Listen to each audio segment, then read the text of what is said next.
আজানের সময় আকাশের দিকে তাকিয়ে একটি দোয়া পড়েন, আপনার সব দোয়া কবুল হবে। আল্লাহর কসম করে বলছি, আল্লাহর কসম করে বলছি, পরীক্ষিত আমল এগুলো শেয়ার করে দিবা। তুমি আমল না করেও সওয়াব পাবা তোমার একটা শেয়ারে।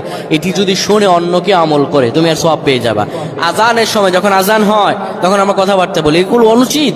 আপনি আজানের সময় আকাশের দিকে তাকিয়ে একটি দোয়া পড়বেন। এই দোয়াটি আমরা অনেকেই পারি।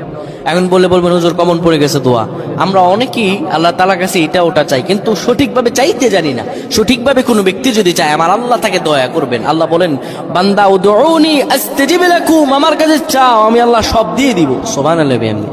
যখন আপনার আজান হয়, আজানের সময় আপনি আসমানের দিকে তাকান, তাকিয়ে আপনি বলুন, পড়তে থাকেন, আল্লাহুম্মা আনতা রাব্বি লা ইলাহা ইল্লা আনতা খলাকতানি ওয়া আনা আবদুকা ওয়া আনা আলা আহদিকা ওয়া ওয়া'দিকা মাসতাতা'তু আউযু বিকা মিন শাররি মা সানা'তু আবু'ু লাকা বিনি'মাতিকা আলাইয়া ওয়া আবু'ু বিযানবি ফাগফির